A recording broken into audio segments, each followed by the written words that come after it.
여러분 안녕하십니까. 뉴스와이드 시작하겠습니다. 윤석열 전 대통령의 거취 문제가 선거 초반 쟁점으로 떠오르고 있습니다. 김문수 후보는 계엄에 대해서는 오늘도 사과했지만 윤 전 대통령 탈당이나 출당에 대해서는 기존 입장을 고수했습니다. 윤 전 대통령이 판단할 문제라는, 하지만 국민의힘에서는 윤 전 대통령의 자진 탈당을 촉구하는 기류가 확산하고 있습니다. 이정현 공동선대위원장은 공식 석상에서 처음으로 윤 전 대통령의 자진 탈당을 요구했습니다. 지지율 30% 박스권을 벗어나려면 윤 전 대통령과의 관계 정리가 필요하다는 의견과 실제 득표에는 도움이 안 된다는 의견이 맞서고 있습니다. 윤 전 대통령을 둘러싼 국민의힘 상황과 19일 남은 대선 먼저 짚어보도록 하겠습니다.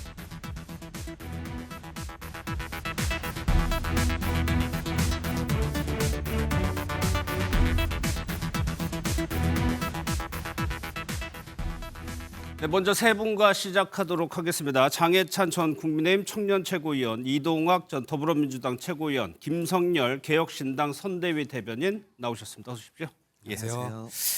지금 이 시각이요, 김용태 비대위원장 기자회견을 하고 있습니다. 일단 좀 연결해서 들어보겠습니다. 비상대책위원장을 맡게 된 김용태 국회의원입니다. 지금 우리 국민의힘은 고통스러웠던 탄핵의 강을 다시 건너는 진통을 겪고 있습니다. 우리 안의 불신과 반목도 마주하게 되었습니다. 이러한 고통과 위기 상황 속에서 우리는 제21대 대통령 선거 김문수 후보를 선출하였고, 그 과정에서 겪었던 역경을 당원 주권의 힘으로 극복했습니다. 지난 5월 11일 전당원 투표는 보수 정치와 대한민국 정당사에서 당원이 당의 방향을 바로잡은 당원 주권 혁명으로 기록될 것입니다. 그리고 지금 우리는 우리가 꿈꾸었던 자유민주주의 대한민국을 만들기 위해 결코 유리하지 않은 환경에서 역전의 돌파구를 만들어가고 있습니다. 대선 승리는 전 당원의 일치된 목표입니다. 기존의 권력을 연장하기 위해서가 아니라 민주당이 시도하고 있는 신종 의회 독재로부터 국가 재정이 균형을 무시하는 엉터리 경제 정책으로부터 대한민국의 성취와 미래를 지키기 위해서입니다.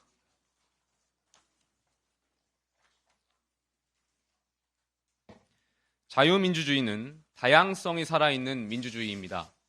의석수가 6대 4이면 그만큼 절충하고 타협하는 것이 의회 민주주의입니다. 반면에 극단적 소수가 다수당을 장악하고 그 다수의 폭정으로 상대당을 배제하며 의회를, 행정부를, 심지어 사법부를 장악하는 것이 신종 의회 독재입니다. 해방 후부터 북한 체제는 획일적 질서와 통제를 벗어나지 못했습니다. 반면에 대한민국은 갈등과 혼란의 역사였습니다.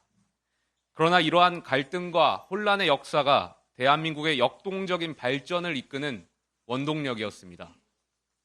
지금 우리 국민의힘은 당이 겪고 있는 연속적인 위기를 보수정당의 근본적 개혁과 혁신의 에너지로 삼을 때입니다. 전장은 대선이지만 싸움의 본질은 보수정당의 근본적인 체질 개선입니다. 이제 국민의힘의 1호 당원은 대통령뿐만 아니라 당을 사랑하고 헌신해온 모든 당원들이 될 것입니다. 국민들은 지친 마음으로 기다리고 있습니다. 보수가 바뀌면 대한민국이 바뀝니다. 보수가 올바르면 국민은 야당 대선 후보의 위선과 사욕을 심판할 것입니다.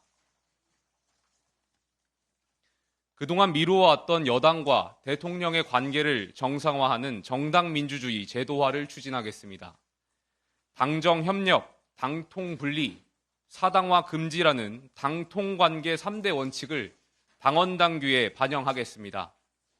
당정 협력의 원칙은 당과 대통령 간의 수직적, 수평적 관계를 넘어 원활한 국정 운영을 위한 긴밀한 협조 관계를 구축합니다. 당통 분리의 원칙은 대통령의 당내 선거, 공천, 당직 등 주요 당무에 대한 개입을 금지합니다. 사당화 금지의 원칙은 당내의 대통령 친위 세력 또는 반대 세력 구축을 용납하지 않으며 당내 민주주의 실현과 의원의 자율성을 보장합니다. 이러한 당통관계 제도화는 대통령의 당무 개입은 차단하고 여당의 국정 협조는 증진할 것입니다. 대통령의 국정 수행에 어떤 문제가 있다면 야당이 비판하기 전에 대통령과 여당 의원들이 소통하고 토론하며 국민을 위한 최선의 정책 수립이 이루어지도록 절차를 마련하겠습니다. 야당의 정략적인 공격에 속수무책으로 당하지 않는, 그러면서 건전한 비판 정신이 살아있는 유능하고 합리적인 자유민주주의 정당으로 도약해야 합니다. 저는 당이 처한 위기 상황을 기회로 해서 당원 동지 여러분들과 함께 새롭게 국민의힘을 만들겠습니다. 전 세계가 부러워하는 경제 성장의 모델 국가 대한민국이 1%대의 저성장에 갇혀 있는 것은 산업화 세대에게는 허탈한 실망감을, 미래 세대에게는 무기력한 좌절감을 드리우고 있습니다. 혁신적인 국가 개혁 없이 경제, 제도약과 성장은 없습니다. 국민의힘은 현상 유지, 기득권 추구의 오명을 벗고 과감한 규제, 노동개혁, 교육, 과학, 기술, 연금, 재정개혁으로 혁신 성장의 토대 구축에 나서야 합니다. 이러한 개혁 완수를 위해 이번 대선에서 정정당당히 승리한 후 당원 당규에 따라 적대적 진영 정치를 끝내고 진정한 협치 정부의 구성을 적극 지원하겠습니다. 대통령, 여당, 야당의 협치, 대통령, 국무총리, 장관의 협치, 중앙정부와 지방정부의 협치가 원활하게 이루어지도록 대통령의 국가 정책 방향에 맞게 여야와 내각이 서로 절충하고 타협해 나가는 정치 문화를 만들겠습니다. 존경하는 국민 여러분, 혁신적인 국가 개혁과 협치 정부를 실현하기 위해 국민의힘이 이번 대선에서 반드시 승리해야 합니다. 이번 대선은 반성하는 보수와 오만한 진보의 싸움이 될 것입니다. 국민을 먼저 바라보고 스스로 성찰하는 보수로 거듭나 국민의힘 김문수 후보와 함께 반드시 대선에 승리하겠습니다. 국민 여러분의 성원과 격려를 부탁드립니다. 감사합니다.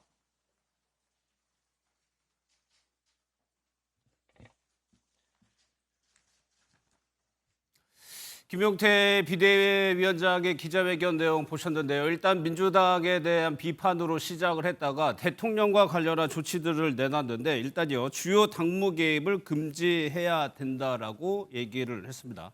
하지만 윤석열 전 대통령의 탈당이나 출당 관련한 언급은 직접적으로 없었는데, 글쎄요, 장해찬 최고 이렇게 먼저 여쭤볼게요.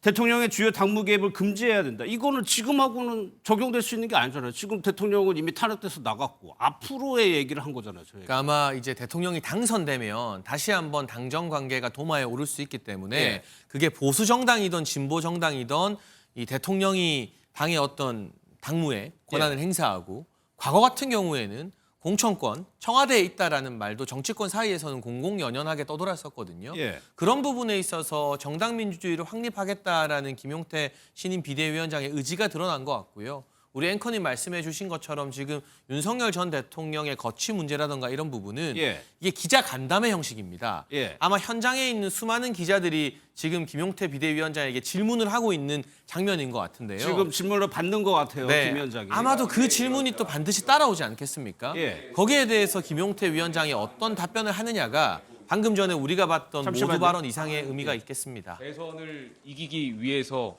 강력한 의지가 있습니다. 국민 여러분들께 성찰하는 보수 그리고 오만한 진보의 싸움을 보여드리기 위해서 대통령께서 먼저 결단해 주셔야 된다고 생각합니다.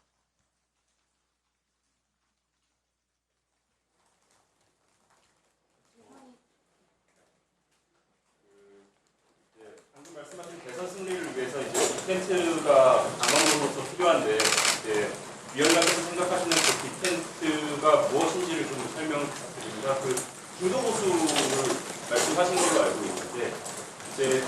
후보 같은 경우는 용광로를 얘기해서 좀 더 넓은 의원을 이야기한 듯 보이거든요. 그래서 위원장이 여기에 대해서 후보님께서도 말씀을 주신 걸로 알고 있습니다. 기자님들의 질문에 빅텐트에 대한 질문에 후보님께서 여러분의 이름을 거명하면서 가령 이준석 후보라든지 이낙연 전 총리라든지 과거에 노동운동을 함께 하셨던 분들까지도 함께 하시겠다라는 그런 기사를 백브리핑을 하셨던 걸로 알고 있습니다. 저도 동의를 하고요. 저희가 대선 승리를 위해서 통 큰 연대를 말씀드린 바가 있습니다. 그동안 당의 판단으로 배신자 낙인을 찍혀서 당을 떠나신 분들, 그리고 뿌리가 달라도 가치가 같은 분들, 잘못했고 잘못한 것을 아시는 분들, 성찰하신 분들까지 모두 저희가 통 큰 연대를 통해서 이번 대선 이기겠다라고 말씀을 드린 바가 있습니다.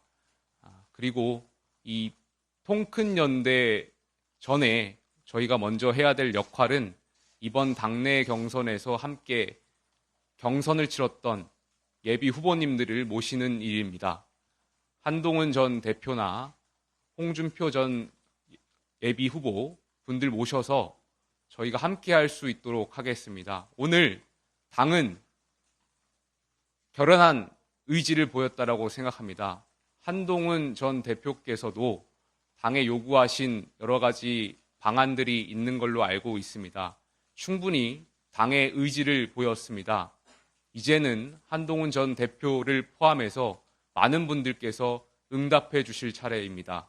당은 한동훈 전 대표를 비롯한 많은 분들을 정중하게 그리고 예우를 갖춰서 모실 수 있도록 하겠습니다.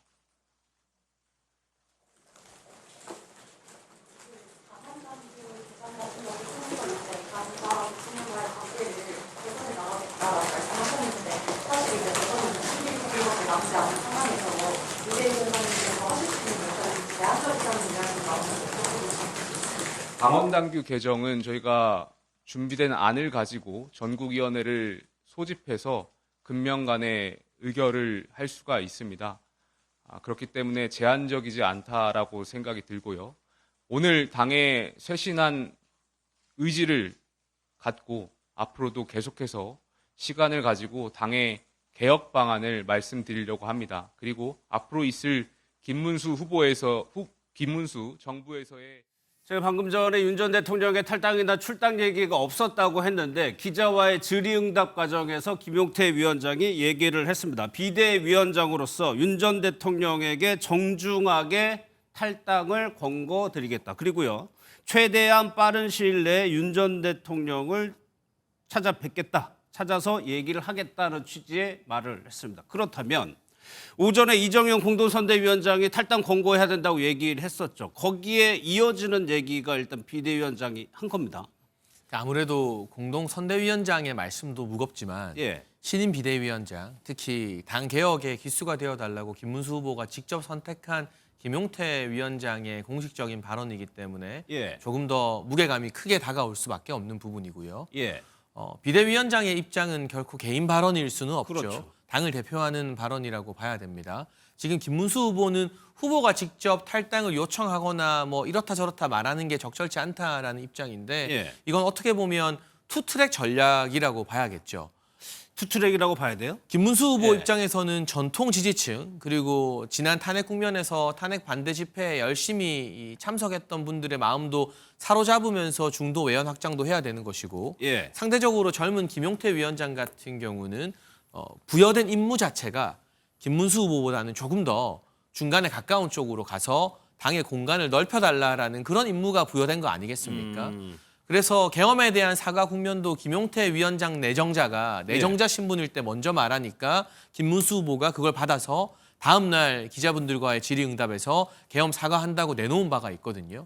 이렇게 김용태 위원장이 좀 먼저 치고 나가주고 김문수 후보는 또 여러 정치적 의견에는 거기에 상처받는 분들도 당연히 존재하기 때문에 이런 분들을 폭넓게 좀 아우르면서 좀 반발짝씩 신중하게 나아가는 것, 이게 지금 이 김김 조합에서 국민의힘이 추구하고 있는 대선 전략이 아닐까 싶고요. 뭐 선대위 내부적으로는 이정현 위원장과 김용태 위원장이 모두 위와 같은 입장을 밝혔기 때문에 일단 윤석열 전 대통령에 대한 탈당 권고가 현재로서는 당의 공식 입장으로 새겨진 것 같고 여기에 이제 윤 전 대통령 측에서 어떤 대응을 할지 어떤 화답을 할지 그리고 김문수 후보가 이제 김용태 위원장이 이런 입장 밝혔는데 후보님 입장 어떠십니까?라는 질문을 오늘 저녁부터 받게 될 받겠죠. 겁니다. 네. 그때도 오늘 오전까지의 버전으로 그 후보가 말하는 건 적절치 않다일지 아니면 뭐 비대위원장과 당의 중지가 모여졌으면 나는 그걸 존중하겠다일지 미세하게나마 정치적 뉘앙스가 좀 달라질 여진이 있어요. 그 부분이 어떻게 수반될지를 좀 지켜봐야 될 것 같습니다. 예, 그러면 오늘 오전에요. 이정현 위원장이 자진 탈당을 권고해야 된다라고 얘기를 했고 여기에 대해서 김문수 후보가 바로 답을 한 부분이 이 내용이 앞서 제가 말씀드린 대로 그거는 윤 전 대통령이 판단할 문제라고 얘기를 한 바가 있습니다. 그 내용 보고 이어가도록 하겠습니다. 오늘 중으로 윤석열 대통령에게 자진 탈당을 권고할 것을 제안합니다. 계엄령 선포에 대해서도 당의 책임을 표명하고 국민께 공식 사과할 것을 제안합니다. 윤석열 대통령께서 판단할 문제이지 제가 대통령 후보로 나선 사람이 탈당하십시오, 하지 마십시오 이런 이야기를 하는 것은 적절하지 않은 일이라고 생각합니다. 계엄이라면은 저는 근본적으로 많은 문제가 있다. 그 생활이 어려워지신 많은 분들 또 마음이 무거워지시고 어두운 분들 이 공론이 분열된 여러 가지 그런 점을 생각해서 진심으로 정중하게 사과의 말씀을 드립니다. 이후에 김용태 비대위원장의 당의 공식적인 의견 형태로 이제 탈당을 본인이 직접 가서 설득을 하겠다는 건데 이동학 최고께서는 그 후보하고 당의 공식적인 입장이 약간 좀 뉘앙스 차이가 있는 거를 투트랙 전략이라고 설명을 했어요. 이동학 최고는 어떻게 보세요? 글쎄요. 저 전략이 저렇다고 하면 이것은 망할 수밖에 없는 전략이다. 이렇게 볼 수밖에 없죠. 예. 김용태 비대위원장의 첫 일성이 저렇게 하나마나한 얘기들을 하게 되면 이 기자회견은 도대체 왜 했고 김용태 비대위원장은 도대체 왜 임명됐는가를 당연히 국민들께서는 궁금해하실 수밖에 없을 거라고 봅니다. 예를 들면 지금 짜장면 속에 지금 완두콩 정도의 역할로 지금 들어가 있는 걸로 보여요. 왜냐하면 짜장면을 먹기 전에 완두콩 올라가 있는 건 색깔이 탁 튀기 때문에 멋있어 보이죠. 맛있어 보이기도 하고요. 그런데 그걸 비비는 순간 다 검정색이 돼버리거든요. 지금 저렇게 되면 투트랙 전략이라고 한다 그러면 메두사 같이 머리 2개 달린 괴물이 될 수밖에 없는 거예요. 어느 쪽으로 갈 건지에 대해서 명확한 해답을 지금 낼 수가 없는 거잖아요. 적어도 지금 2, 3일 동안 그동안 해왔던 얘기를 지금 다시 반복하고 있는 거거든요. 윤석열 대통령 탈당 권고라고 하는 것은 이건 뭐죠? 이렇게 약한 이 수순의 이 해법이 나온다고 한다면 국민들은 여전히 국민의힘이 이 계엄 국면에서의 이 계엄을 감쌌던 문제나 아니면 탄핵을 계속해서 반대해왔던 반헌정 세력이라고 하는 이미지가 이게 완전히 쇄신되기에는 너무나 어려워 보여요. 그렇기 때문에 오늘 한 이 기자회견은 이 이른바 짜장면 위에 완두콩이 이제는 내일부터는 비벼지겠구나. 결국 검정색이 돼버리겠구나. 이렇게 생각할 수밖에 없을 것 같은데요. 김성열 대변인은 어떻게 들으셨어요? 글쎄요, 이게 어느 정도의 진정성을 가지고 진정성? 이야기하는지 잘 모르겠습니다. 왜냐하면은 김문수 후보가 지금 그런 얘기를 하지 않습니까? 윤 전 대통령이 탈당이나 이런 건 후보가 이야기할 것은 아니다. 근데 이런 이야기를 왜 하냐면 전 이해가 안 가는 게 얼마 전까지 한덕수 후보와의 단일화 과정에서 뭐라고 그랬습니까? 본인이 당무 우선권이 있다. 내가 후보다. 내가 곧 당이다. 그렇게 얘기를 했거든요. 근데 이제 와서 어려운 얘기가 나오니까 이거는 후보가 얘기하기에는 좀 어렵다라고 지금 떠미는 자기 손에는 피를 묻히지 않겠다라는 이야기로 들리고요. 그거를 이제 젊은 우리 비대위원장인 김용태 위원에게 이거를 떠넘긴 형태가 된 건데 사실 오늘 아침에 신도림에서 유세가 있었습니다. 그때 이제 김문수 후보 유세장에 김용태 위원장이 갔었는데요. 거기 나온 지지자들이 김용태 위원장을 향해서 굉장히 야유를 보냈어요. 내부 총질한다, 분탕질한다, 막 이렇게 그 현장에서 소유가 있었거든요. 그런 일이 있었나요? 예. 그런 일을 지금 김용태 위원장한테 그대로 넘기는 거예요. 김용태 위원장은 그거를 어쩔 수 없이 지금 받아들여서 가는 건데 저게 과연 김문수 후보의 진짜 진정성일까? 저는 그런 의심이 좀 들고요. 좋게 말해서 투트랙 전략이지 이거는 화전양면술. 즉 속으로는 그렇지 않으면서 겉으로는 위장하는 것에 불과하다. 좀 이렇게 보입니다. 예. 그러니까 제가 반박을 짧게 하고 네, 싶은데요. 네, 방금 우리 MBN 화면도 나왔지만 지하철에서 김문수 후보 반겨주시는 분들도 적지 않았고요. 네. 어딜 가나 정치인은 국민 절반으로부터는 비판도 받고 나머지 절반에는 그렇죠. 지지도 예. 받잖아요. 그리고 여기 있는 우리 이동학 최고위원이나 김성열 대변인이나 다 함께 비슷한 젊은 세대로 정치하는 그룹인데 같은 젊은 정치인인 김용태 위원장이 어쨌든 뭐라도 해보려고 개혁의 메시지를 나름대로 내고 있지 않습니까? 예. 사실 정치적 구원으로 따지면 과거 천하용인 이준석 계일 때 저랑 제일 많이 싸웠던 분이거든요. 김용태 위원장이요? 비대위원장이. 본인도 오늘 기자들한테 그 말했어요. 제 복당 소식에 제가 옛날에 장해찬 전 최고랑 많이 싸웠었다 이렇게. 예. 그래도 저 젊은 정치인이 이 참 혹독한 정치 환경에서 뭐라도 바꿔보려고 노력을 하면 예. 당은 달라도 좀 같이 응원해주고 한번 잘 해낼 수 있는지 지켜보겠다라는 입장이 나오면 훨씬 더 시청자들 보기에 좋지 않을까. 이렇게 무조건적으로 뭐 짜장면에 완두콩이니 뭐 젊은 사람 뭐 저렇게 해봤자 어차피 안 된다니 하는 것은 예. 적어도 우리 세 명이 다 젊은 정치인인데 이게 시청자들이 원하는 국민들이 원하는 그림은 좀 아닐 것 같습니다. 그래서 조금만 덧붙이면 조금만요. 같은 관점에서 예. 이동학 최고만. 이른바 어쨌든 계엄 국면이라든가 탄핵 국면에서도 바른 소리를 했다는 점 예. 그런 점이 저는 꼽혀서 지금 비대위원장이 된 거라 보거든요. 예. 그러면 당에서도 그렇고 국민들께서도 그렇고 기대하는 바는 바로 그쪽일 겁니다. 예. 근데 그런 기대에 약간 못 미치지 않았나 하는 생각이 들고 조금 더 힘냈으면 좋겠어요. 결국에는 탈당 조치가 중요한 것이 아니고 지금 이미 그런 것들을 옹호했었던 사람들이 선대위에서 요직을 다 차지하고 있잖아요. 예. 결국 실행 방면까지 결국 이것을 다 보여줘야 국민들이 이것을 신뢰할 텐데 단순한 탈당만으로 물론 탈당할지 안 할지도 모르겠지만 예. 그것만으로는 좀 많이 부족해 보인다. 그러면 김용태 위원장이 그 탈당 권고하겠다는 내용을 다시 한번 들어보고 그 부분을 제가 장해찬 최고께 한번 여쭤보도록 하겠습니다. 최대한 빠른 시일 안에 대통령을 찾아뵙고 말씀드리겠습니다. 당과 대선 승리를 위해 결단해 주실 것을 요청드리겠습니다. 비대위원장으로서 대통령께 정중하게 탈당을 권고드리겠습니다. 본인이 찾아뵙고 권고를 하겠다는 건데 당에서 취할 수 있는 게 출당이라는 강제 조치도 물론 있고요. 일단 가가지고 윤 전 대통령을 만나서 설득을 해야 된다는 건데 저것이 당의 비대위원장 자격으로 가는 거하고 아니면은 당원들이라든가 의원들의 뜻을 총의를 모아서 가는 거하고 그 무게감이 다를 것 같은데 일단은 지금 비대위원장 자격으로 가겠다는 거죠. 근데 기본적으로 비대위원장 입장은 당의 입장을 대표하는 것이니까요. 예. 만약 여기서 의총을 열거나 또 의원들의 의견 듣겠다 하면 그 107명 다 제각각일 겁니다. 예. 그럼 그 모습이 대선을 앞두고 김문수 후보에게 집중돼야 될 어떤 언론의 관심을 빼앗는 효과 또 내부 분열의 목소리가 더 커지는 효과를 그럴 낳을지도 가능성이 있다. 모르고요. 예. 만약 강제적 출당 조치에 들어가게 된다면 윤석열 대통령을 지지하고 여전히 응원하는 분들도 국민의힘 당원이나 국민들 중에 또 일정 부분 이상 있게 돼 있는데 예. 그게 어떻게 보면 보수 결집을 막는 요소가 될 수 있거든요.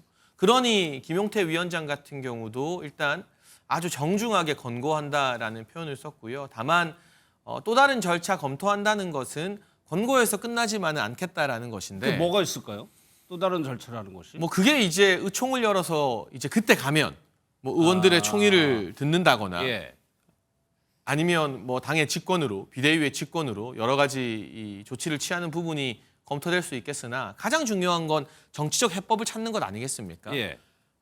만약에 이런 탈당 권고가 국민의힘 비대위나 후보의 중지라면 윤석열 전 대통령도 대승적 의미에서 예. 본인이 헌신하는 모습을 보여주고 당으로부터 그 헌신이 참 고맙게 느껴지는 그래서 서로 생각이 다른 보수 지지자들이 마음 상하는 일이 최소화되는 게 가장 중요하거든요. 예. 그런 차원에서 강제적 출당이나 또 다른 절차보다는 김용태 위원장이 정중하게 권고하고 이것이 김문수 후보 측 그리고 윤석열 전 대통령 측과의 물밑 교감 아래 좀 합의를 이루는 모습, 대선 승리를 위해서 모두가 한 발짝씩 양보하는 모습으로 어떤 결과를 도출하는 것이 예. 가장 바람직한 방향이 아닐까 싶고 다음 주부터는 김문수로 시작해서 김문수로 끝나야 돼요. 예. 그러니까 이번 주 안에 매듭을 져야 된다는 얘기죠. 국민의힘 선거에서 김문수 후보의 이야기가 조금 더 많이 나와야 되지 않겠습니까? 예. 그런 절박한 심정은 모두가 다 같이 공유하고 있는 것으로 알고 있습니다. 그렇다면 이제는 윤 전 대통령이 이 공고를 어떻게 받아들이냐는 건데 사실 윤 전 대통령의 그 생각과 의중을 직접적으로 파악하기는 쉽지 않은 상황입니다. 김재원 비서실장이 방금 전에요. 이 부분에 대해서 또 브리핑을 한 내용이 있는데 어떤 얘기를 하는지 한번 들어보겠습니다. 윤석열 대통령과의 의사소통이 분명히 있었습니다. 탈당 문제를 논의한 적이 없고 다만 그런 의미의 어떤 의사 전달이 있었다면 그에 대해서 김문수 후보자의 반응은 한결같이 탈당 문제는 윤석열 대통령님의 판단과 의지에 따를 것이고 그에 대해서 윤석열 대통령의 판단은 존중할 것이다. 김문수 후보자께서 따로 그 윤 대통령께 어떤 의견을 제시하거나 요구할 그런 생각은 전혀 없습니다. 방금 전 얘기는 후보가 직접적으로 이거를 윤 전 대통령에게 말하는 일은 없을 것이다라는 건데 그렇다면 이동학 최고께서는 윤 전 대통령 글쎄 이 예상을 글쎄 뭐 장기찬 최고한테 뭐 물어보는 게 맞는 것 같긴 하지만 윤 전 대통령이 과연 탈당하는 것도 대선의 변수 중에 하나니까 탈당을 하는 것이 탈당할 거라고 보세요 일단은? 탈당하지 않을 거라고 봅니다. 왜냐하면 예. 지금 이 본인이 이제 1호 당원이라고 얘기를 했고 지금 상당수 지지층도 윤석열 전 대통령과 궤를 같이 하고 있는 상황이거든요. 예. 그 눈치를 지금 국민의힘 대다수의 의원들이 보고 있는 상황이에요. 그러다 보니까 국민 전체 평균의 어떤 의식과는 좀 동떨어진 채로 지금 가고 있는 것이고 윤석열 전 대통령의 경우는 지금 당 안에 1호 당원으로 있기 때문에 이것을 계엄이나 탄핵 국면에서 이것을 정치 문제로 비화시키고 그것을 방탄시킬 수가 있었던 거였거든요. 근데 예. 본인을 방탄해줄 당과 본인의 어떤 거리감이 이제 멀어진다라고 봤을 때는 본인의 신변이 위험해지는 거예요. 본인이 했던 잘못이 있기 때문에요. 그렇기 때문에 당이라고 하는 존재, 계속해서 정치적으로 문제를 삼아줘야 되는 그런 존재가 윤석열 전 대통령으로서는 너무나 필요한 상태이기 때문에 예. 그걸 스스로 물러나는 경우는 없는 거죠. 예. 반면에 당의 입장에서는 어쨌든 국민 평균의 어떤 표들을 받아야 되기 때문에 확장을 하려면 이 절연은 필수적이거든요. 예. 특히나 한동훈 전 대표 같은 경우도 이 계엄과 탄핵 문제에 관해서 이 국민의힘이 사과해야 된다. 두 번째 조건으로 윤석열 전 대통령과 김건희 이 부부와의 절연을 분명하게 얘기했잖아요. 예. 그렇게 움직이는 또 세력이 또 있는 거거든요. 그 내부에서. 그렇기 때문에 이 부분에 대해서 이 당은 계속해서 윤석열 전 대통령을 오매불망 이것을 이렇게 뭐 탈당을 권고하고 이게 지금 시간이 많이 없거든요. 그런 예. 상태에서 저렇게 망설이는 건 오히려 제가 지켜보는 입장에서는 이해는 되지 않으나 계속 저런 방식으로 가면 이 국민의힘은 약간 분화되는 그 흐름을 막을 수가 없을 거다. 그래서 예. 김용태 비대위원장의 목소리, 저런 목소리는 일견 뭐 이렇게 인정할 수 있는 부분들도 있겠지만 이 지금 너무나 급한 상황에서 저런 식의 어떤 뜨뜻미지근한 이야기들을 하는 것은 과연 국민의힘에 혹은 국민들에게 어떤 메시지로 전달될 수 있을까 저는 예. 좀 많이 의아스럽습니다. 아니, 지금 언론 보도상으로는 여러 가지 이야기들이 나오고 있거든요. 윤 전 대통령이 어떤 생각을 갖고 있는지 탈당은 안 하겠다는 보도도 있고 뭐 협조할 뉘앙스를 풍기는 보도도 있고 지금 당에서는 윤 전 대통령의 의중을 어떻게 파악하고 있어요? 그러니까 가능성이 있다고 봐요? 제가 알기로는요. 예. 윤석열 전 대통령은 이 당적 자체에 뭔가 미련을 두거나 이걸 탈당하지 않음으로 인해서 이동학 전 최고가 말한 것처럼 이게 뭐 도움이 된다, 방탄이 된다 이런 생각은 전혀 하지 않고 있어요. 예. 다만 이번 대선에서 이재명 후보를 막고 승리하는 게 가장 중요한 일이기 때문에 어떤 것이 국민의힘의 대선 승리에 조금이라도 더 기여가 되는가에 대한 고민을 하고 있는 것으로 전해 들었고요. 예. 탈당이야 얼마든지 오히려 빨리 하는 것이 윤석열 전 대통령에게 오히려 더 낫고 후련한 선택일 수 있지만 뭐 사법부 재판 과정에서도 정치인이 아니라 이제 완전한 일반인으로 돌아가는 것이 오히려 불이익을 안 받을 수도 있다. 그리고 예. 당내에서의 이런 어떤 공격과 비판으로부터 자유로워질 수도 있다라는 생각도 있는 것 같아요. 다만 일각에서는 또 일부 정치인들이나 선대위 관계자들은 윤석열 전 대통령이 밀려나듯 탈당하게 되면 어쨌든 지난 탄핵 국면에서 우리 탄핵 찬성과 반대 국민들의 지지세나 이런 것들이 엇비슷할 정도로 굉장히 많이 올라오지 않았습니까? 예. 그러니까 윤석열 전 대통령을 지지하는 또 지지층이 대선에 투표하지 않고 국민의힘의 기대를 저버릴까 봐 그런 어떤 피치 못할 투표 포기 현상이 일부 지지층에서 일어날까 봐 그걸 고민하는 것이지 탈당이 유리하냐 불리하냐 뭐 이런 차원의 생각을 전혀 하진 않고 있고요. 어쨌거나 김용태 비대위원장이 이 당을 대표해서 저런 입장을 밝혔기 때문에 예. 금년간에 무엇이 국민의힘의 대선에 도움이 되는지 예. 오직 거기에만 관심의 방향을 두고 예. 대선에 더 도움이 되는 방향으로 언제든지 결정하겠다라는 입장인 것으로 알고 있습니다. 그러면은 김성열 대변인께는 이준석 후보는 이렇게 얘기를 했어요. 윤 전 대통령이 탈당을 하더라도 대선판에는 큰 영향을 못 줄 거다라고 전망을 했거든요.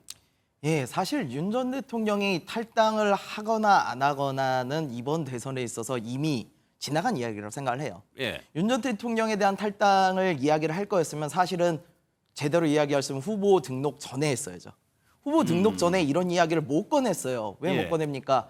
윤석열 대통령이 혹시라도 윤 어게인 창당이나 이런 걸 통해 가지고 지금 국민의힘에 불리한 구도를 만들어낼까 봐 후보를 낼까 봐 얘기를 안 했죠. 지금 후보 등록 마감된 시점이 이렇게 이야기하는 거 보니까 국민의힘 굉장히 비정하구나라는 생각이 좀 듭니다.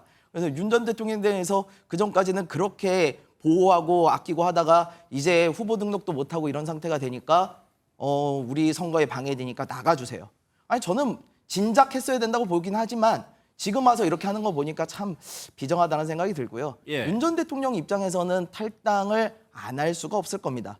지금 이거 탈당 안 하면은 이번 대선에서 만약에 국민의힘이 가장 큰 차이로 실패를 하게 됐을 때 그 실패 책임의 폭탄 그거를 윤 전 대통령이 다 떠안게 생겼어요. 예. 사실 이거 저희도 굉장히 많이 봤거든요. 이 폭탄 돌리기. 뭘로 봤느냐? 단일화 이야기로 듣습니다. 만약에 이준석이 단일화를 안 해가지고 국힘이 지면 이거 다 이준석 책임이다. 예. 이런 식으로 지금 폭탄을 돌리고 있어요. 근데 예. 이런 식의 정치를 하면 안 됩니다. 자신들이 잘해서 이길 생각을 해야죠. 그래서 이렇게 폭탄 돌리기 하는 것도 참 너무하다고 생각이 들고 마지막으로 아까 김용태 위원장 말씀 잠깐 하셨지만 전 김용태 위원장 존경합니다. 굉장히 소신 있고 좋아요. 근데 국힘은 왜 젊은 정치인을 저렇게 씁니까?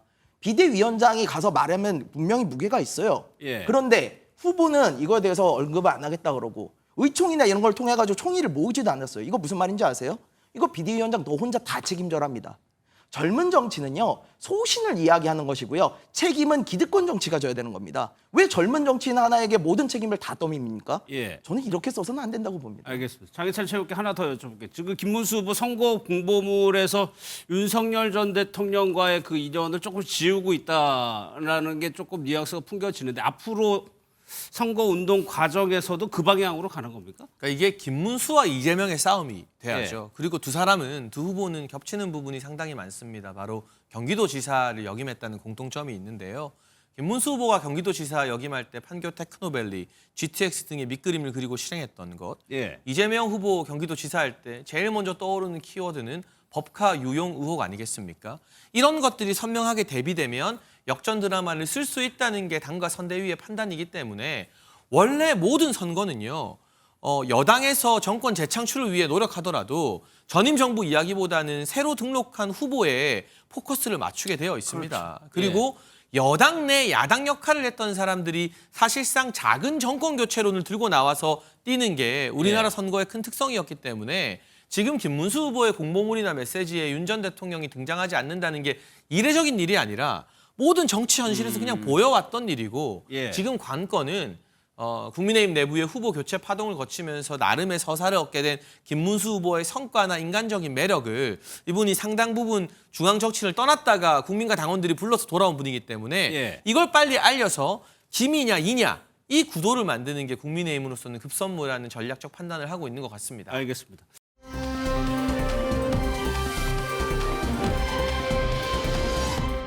김용태 위원장이 또 그 얘기도 했습니다. 한동훈 전 대표와 홍준표 전 시장도 모셔가지고 함께 하겠다고 했는데 어제까지만 하더라도요. 석동현 변호사라고 윤 전 대통령의 변호인 역할을 했던 석동현 변호사가 선대위에 합류했고 정호영 전 장관을 두고도 논란이 있었습니다. 이거는 또 어떻게 된 건지 이 부분도 한번 짚어보겠습니다. 그 여러 저희 이제 진영에 여러 지점으로 나눠져 계셨던 분들이 대선을 앞두고는 다 힘을 모아야죠. 그게 뭐 어느 쪽이 되었던 다 힘을 모으고. 맞는 말이죠. 대선에 되면 모든 힘을 모으는 건 맞는 말인데 어떤 인물이 합류하느냐에 따라서 그 선거에 미치는 파급력은 다를 텐데 뭐 장해찬 최고도 여기에 포함이 있어요. 그래가지고 어제 관련한 뉴스들이 당내에서도 좀 비판이 나오고 있는 상황인데 어떻게 좀 얘기를. 근데 이제 대선을 앞두고는 나뭇가지 하나라도 힘을 빌려야 된다라는 게 정치권에서 떠도는 이야기 예. 아니겠습니까? 우리가 적어도 이재명 후보의 대한민국을 막아야 한다는 대의 명분이 있다면 저도 사실 당내의 다른 계파, 이를테면 친한계나 한동훈 전 대표에게 제가 예. 그동안 거센 비판을 해왔고 왜 할 말이 없겠습니까만 적어도 6월 3일까지는 각자의 소아라고 하죠. 작은 자아, 소아를 내려놓고 대의를 위해서 힘을 모으는 모습을 보여주기를 국민과 당원들이 바랄 것 같고요. 예. 일정 부분 전통적인 보수 지지층의 마음을 사로잡을 수 있는 인사들도 필요하고 또 지금 김용태 위원장이 보여준 것처럼 중도 확장을 할 수 있는 인물들의 영입도 필요하고 예. 각계각층 이 축구 선수 11명이라면 공격수, 미드필더, 수비수 다 필요한 거 아니겠습니까? 그런데 대선을 앞두고 이건 이래서 안 되고 저건 저래서 안 되고 또 내가 선대위에 참여하려면 3대 요구 조건을 들어줘야 되고 이건 경선에서 패배해서 국민과 당원들이 다른 후보를 선택했는데 거기에 승복하는 태도는 아니거든요. 예. 저는 최근에 국민의힘 대선 국면에서 누구에게 가장 영감을 많이 받냐면 바로 안철수 의원입니다. 예. 안철수 의원 저와도 정치 성향이 많이 달라서 제가 비판도 많이 했고요. 김문수 후보와도 정치 성향이 많이 다를 겁니다. 그런데 본인의 어떤 자아나 정치 성향을 막 드러내는 것이 아니라 할 말을 하면서도 누구보다 열심히 선대위 참여해서 일하고 있잖아요. 예. 실제로 제 주변의 보수 지지층에서 이번에 안철수 다시 봤다는 분들이 상당히 많거든요. 그런 희생적인 모습, 자기 헌신의 모습을 국민과 당원들이 지켜보고 나중에 다 평가할 거라고 생각합니다. 예. 민주당에서는 정호영 전 국방부 장관을 두고 조금 강하게 비판을 하는 것 같아요. 네, 그럴 수밖에 없죠. 5.18 때 신군부 이 책임을 졌던 5인방 중에 한 명이기 때문에요. 이런 인사를 도대체 왜 참가시키지?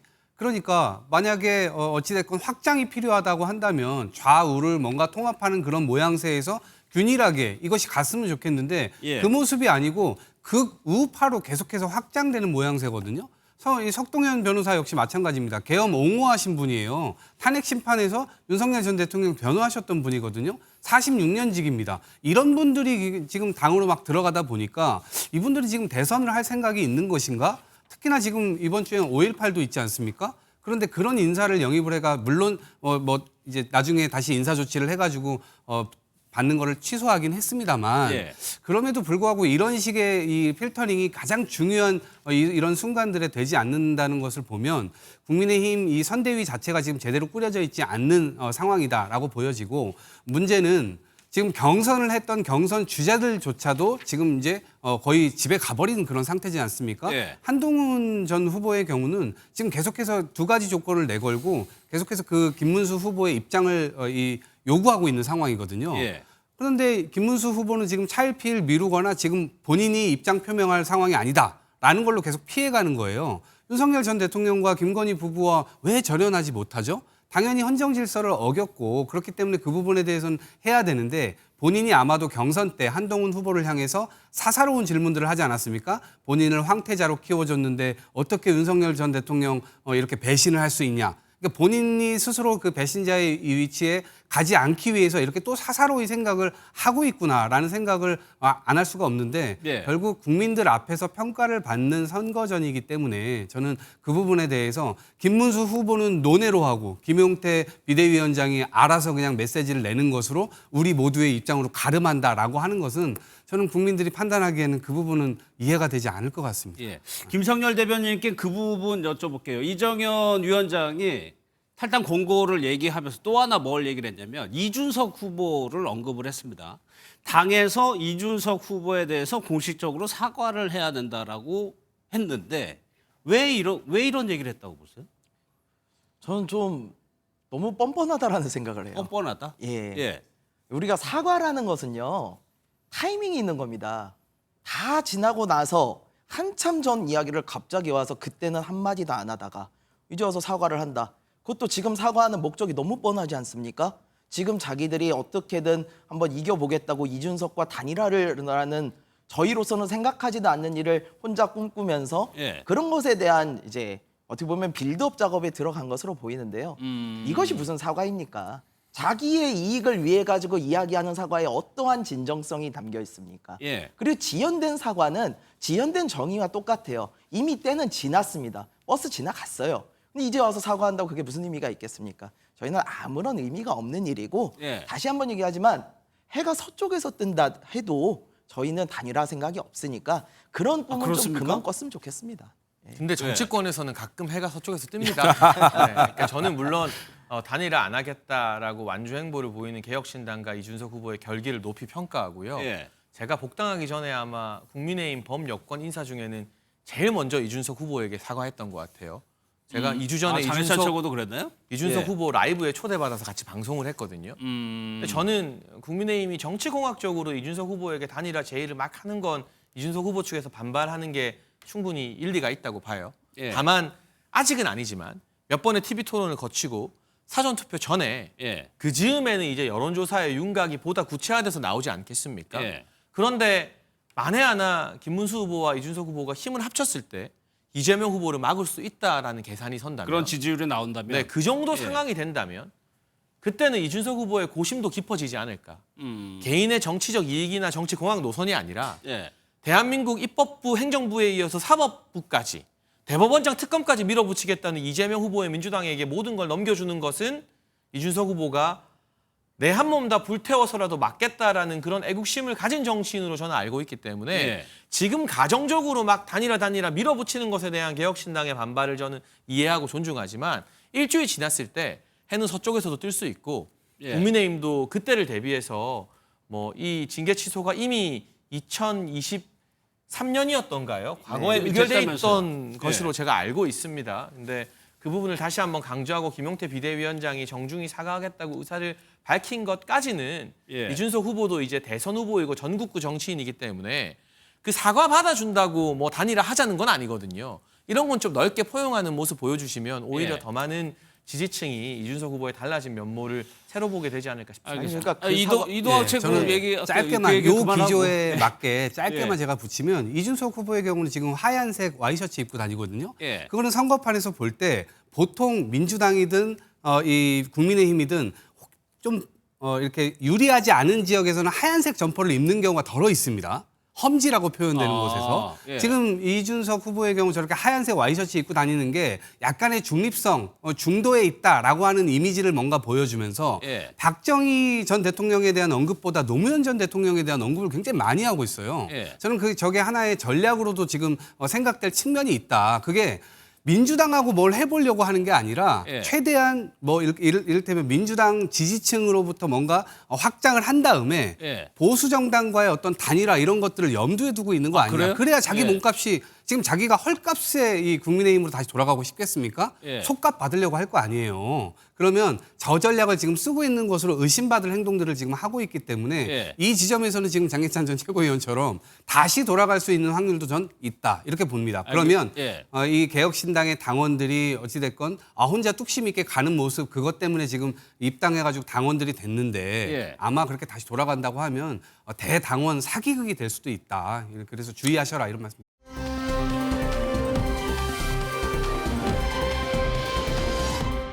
네, 이준석 후보가요 실제로요 흰색 셔츠를 주로 입고 있습니다. 그리고 노무현 전 대통령을 유독 강조하고 있죠. 영상을 좀 보겠습니다. 이따가 하겠습니다. 어제부터 첫 차림으로 운동하시는 게 좀 눈에 띄는데 특별한 의미가 있을까요? 더워서 그렇습니다. 예. 네, 감사합니다. 이재명이가 왜 오른쪽으로 갔지? 왜 박정희 얘기를 하지? 잘한 건 잘했다고 하고 못한 건 못했다고 하고 작은 차이 가지고 다투지 맙시다. 마이카를 한다고 박정희 대통령 이야기하실 때 제가 반대를 했습니다. 저는 뭐 고속도로도 반대했습니다. 하는 것마다 다 반대했는데 우리 박정희 대통령은 뭐 저와 우리 당시에 서울대학 교수들 다 반대했는데 다 성공시켰습니다. 부산 시민들한테 거짓말하지 않을 겁니다. 저는 과장하지 않겠습니다. 그렇기 때문에 어려운 길 뚜벅뚜벅 할 겁니다. 왜냐? 저는 그렇게 사는 노무현 대통령 멋있다고 생각했습니다. 이재명 후보와 김문수 후보는 박정희 전 대통령을 언급하고 이준석 후보는 노무현 전 대통령을 언급하면서 흰색 셔츠를 주로 입는다. 덥다고 본인은 대답을 하긴 했습니다. 네. 예. 아니 그렇습니다. 이게 일단 본인도 오바마 전 미국 대통령에 대한 존경심을 여러 번 표한 적이 있어요. 가장 좋아하는 정치인 중에 하나다. 예. 그의 이민 세대로서의 그 정치적 성공 서사 그리고 그 개혁적인 성향, 뛰어난 대중 연설 이런 것들에 대해서 굉장히 높이 사고 있는 건 사실이에요. 예. 그리고 사실 이준석 후보만큼 저렇게 흰 와이셔츠, 소매 걷은 저런 대중 연설 제스처 이런 게 어울리는 후보가 없어요. 이재명 후보도 안 어울리고 김문수 후보 같은 경우는 야구 점퍼 입고 다닌다고. 다르게 생각하시는 분들이 있으시죠. 아니 저희 생각입니다. 예. 김문수 후보 같은 경우 야구 점퍼 입는다고 그게 젊음이 되는 게 아니거든요. 예. 그래서 자기만이 낼 수 있는 스타일을 지금 내고 있다. 네, 저는 이렇게 생각을 하고요. 예. 그리고 앞서서 말씀 주신 것 때문에 간단하게 반박만 하나 하고 가면 아니 사과라는 건요 미안해서 해야 됩니다. 예. 이준석 후보에게 정말 미안해서 사과하는 겁니까? 아니에요. 그냥 지금 자기들 선거 급하니까 사과하는 거 아닙니까? 그럼 받을 수도 없고요. 그리고 정말 뭐 단일화니 뭐 이런 얘기를 할 거였으면 김문수 후보가 아니었어야죠. 김문수 후보로 단일화가 되면 이길 수 있습니까? 저는 그렇게 생각하지 않아요. 왜냐면요. 김문수 후보 부정선거 이야기하던 세력이 지금도 굉장히 친합니다. 정광훈 목사와의 관계 좀 물어보고 싶습니다. 어떤 관계인지. 그리고 일제시대 때 우리 선조들이 일제 국적을 가지고 있었다. 저는 이 부분에 이 궤변은 아직도 이해가 안 가요. 예. 그리고 세월호 유족들에게 성희롱 발언한 것까지도 지금 나오고 있지 않습니까? 근데 이런 상태로 어떻게 김문수를 이긴다는 겁니까? 저는 아까 저희한테 정말 대승적인 결단, 뭐 자기 희생 이런 얘기 하시는데 정말 그런 희생을 하고 정말 이재명을 막고 싶다면 예. 국민의힘이 선택을 해야 될 차례입니다. 예. 이준석이 희생을 할 때가 아니라는 것을 말씀드리고 알겠습니다. 싶습니다. 앞서 그 단일화 이준석 후보와의 단일화의 전제 조건 지지율 언급을 잠깐 했는데 오늘 발표된 지지율 한번 살펴보도록 하겠습니다. 저희가 매일 지지율을 보여드리고 있는데 오늘은 전국 지표조사라는 MBS 조사 결과입니다. 보면은 이재명 후보가 거의 50%에 육박하는 49%의 지지를 얻었고 김문수 후보가 27%, 이준석 후보가 7%. 이거 이동학 최고께 먼저 여쭤볼게요. 네. 이 조사만 보면 최근의 흐름을 보면 월등히 앞서가고 있는 것 같은데 어제 이재명 후보가 뭐라고 그랬냐면 결국엔 박빙이다. 그리고 오늘 김민석 선대위원장이 백병전을 준비하고 있다라고 얘기를 했어요. 네. 이런 조사 흐름과는 다른 맥락이잖아요. 그러니까 자만과 오만 이것이 나오는 순간 선거 캠프는 무너질 수밖에 없습니다. 예. 그래서 그것을 철저하게 경계를 하는 것이고요. 선거전이 지금 길지 않습니까? 총선 때는 2주인데요. 대선은 3주입니다. 그 안에 무슨 일이 벌어질지 모르고 이런 오만과 자만에 빠져 있다가는 실수를 여러 번 하게 됩니다. 예. 당연히 그런 것들도 경계를 해야 되는 것이고요. 지금 마지막에 어쨌든 또 저렇게 또 단일화나 이런 것들로 인해서 뭔가 또 시너지가 나거나 예. 혹은 또 다른 어떤 저희가 염두할 수 없는 어떤 사고나 이런 것들이 날 여지도 있기 때문에 이 선거 운동원 한 분 한 분이 정말 이 살얼음판 걷듯이 정말 한 사람 한 사람 다 설득을 해내고 예. 이미 지금 175명에 달하는 국회의원님들은 지금 전부 지역구에 내려가가지고 그 지역에 지금 완전히 다 올인을 하고 있는 상황이거든요.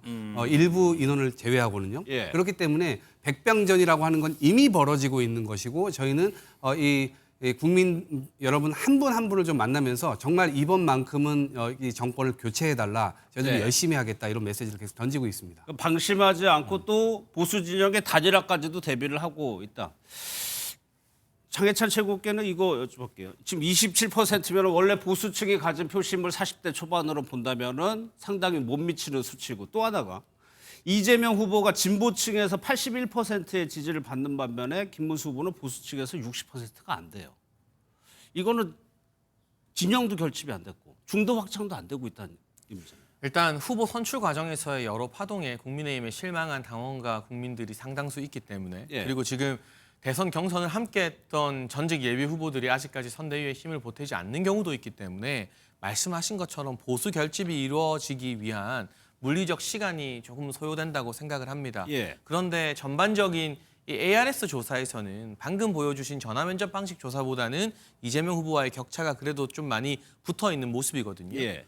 이게 일반적으로 정치 고관여층이 ARS에 응답을 많이 하고 정치 무관여층이 전화 면접에 응답을 하기 때문에 ARS가 나오는 결과를 면접 조사가 조금씩 따라가는 그런 추세가 일반적으로 보여집니다. 여론조사 전문가들이 분석을 할 때는. 그래서 아마 주말을 넘기고 보수가 조금 결집되기 시작하면 또 김문수 후보가 이번 주 내내 PK와 TK 지역을 훑고 지나갔기 때문에 다음 주쯤에는 저런 격차가 또 많이 줄게 될 것이라고 보고 있고요.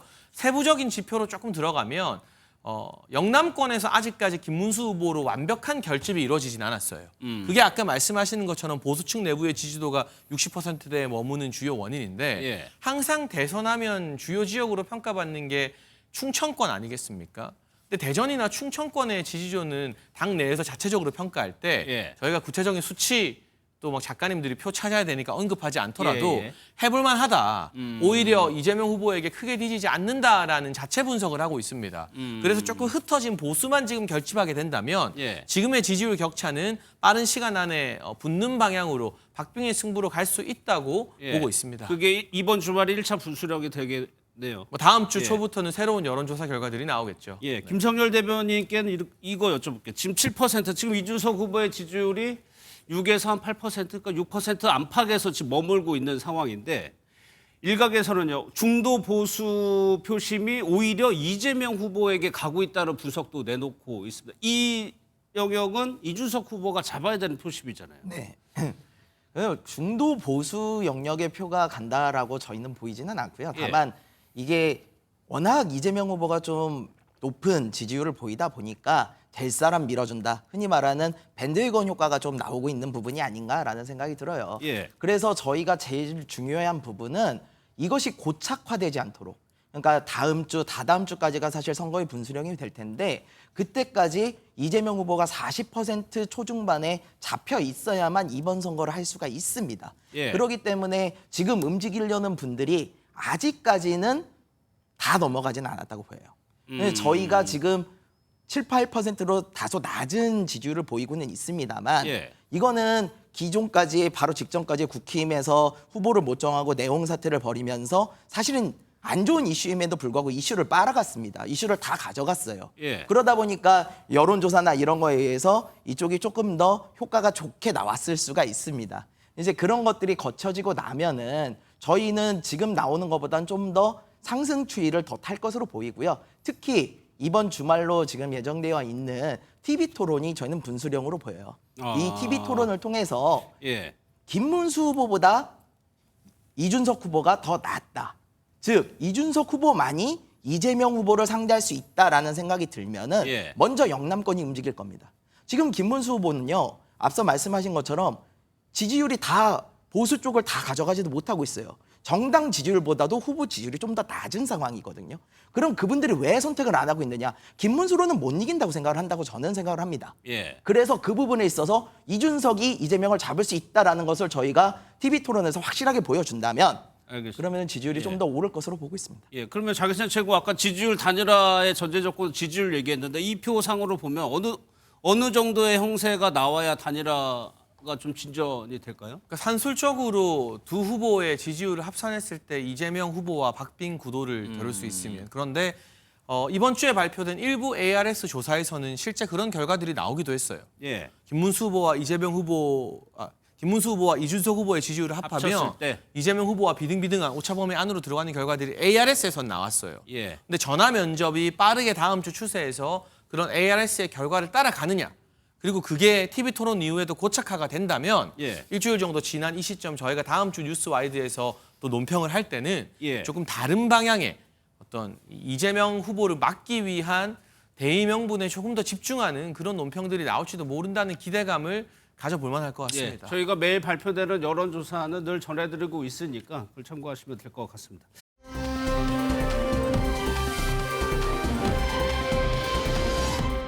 홍준표 전 시장이 지금 미국에 머물고 있음에도 불구하고 계속해서 SNS에 오늘은 또 장문의 글을 올려왔습니다. 그 안에서 정계 입문 당시의 상황을 얘기를 했는데 그러면 그때 영상 한번 보고 시작해 보도록 하겠습니다. 노무현 대통령을 비롯해서 이철, 유인태, 꼬마민주당 스타 의원들이 밤에 우리 집으로 왔었죠. 그때 노무현 대통령께서 건하게 취하신 것으로 저는 기억을 합니다.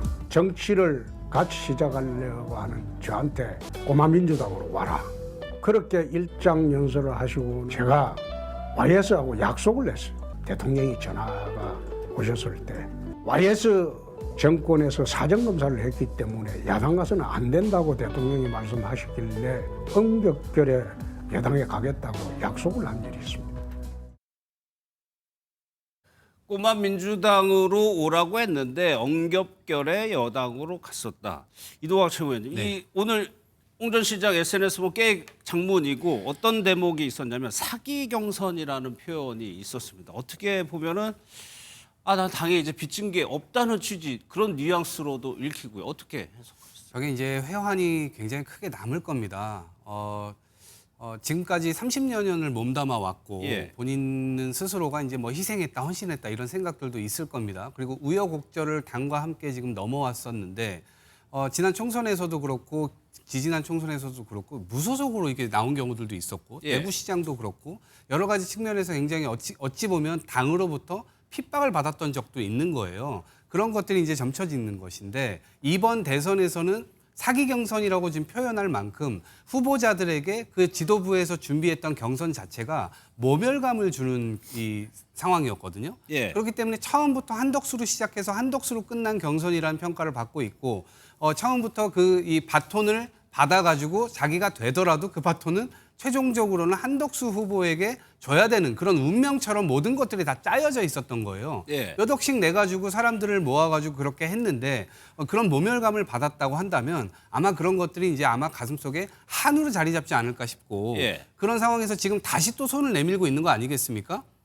이 은퇴뿐만 아니라 탈당까지 했을 때는 그 굉장히 이 속에 이 스스로 생각했던 악감정들이 막 남아있는 것인데 지금 예. 방금 전에 또 속보 나온 걸 보니까 김대식 의원을 하와이에 특사로 지금 보낸다고 하더라고요. 그래서 이 후보의 메시지를 그걸 전달해서 한번 확인해봐야 되겠네요. 네, 지금 방금 속보가 나왔습니다. 예. 그래서 김문수 후보가 김대식 의원 보고 하와이를 갔다 와라 이렇게 해가지고 지금 설득을 하러 간다고 하는데 실제 지금 대통령 선거가 이미 치러지고 있는 상황인데 내부 이 규합마저 지금 안 되는 상황이기 때문에 예. 이렇게 되면 과연 통합이 되냐 마냐 그러니까 통합도 되지 못하고 이 선거가 지금 마무리될 공산도 굉장히 크거든요. 예. 예, 아무리 뭐 지금 이미 시작이 됐음에도 불구하고 처음부터 이게 규합이 되지 않았다 치면 예. 그냥 그대로 가는 게 맞는데 계속 떠난 버스를 붙잡고자 노력하는 그 모습이 좀 안쓰럽습니다.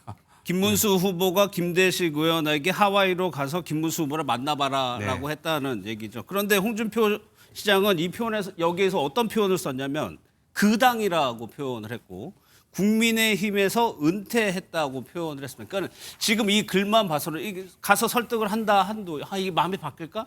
이런 생각이 들기도 하는데 어떻게 생각하세요? 그게 저희가 사실 홍 시장님이 인천공항을 통해서 미국으로 예. 출국하기 직전에 이준석 후보 왔었죠? 예, 이준석 예. 후보와 함께 찾아뵀어요. 제가 현장에 예. 같이 있었는데 그때 제가 봤던 홍 시장님은 이미 많은 것을 내려놓으신 모습으로 좀 보였어요.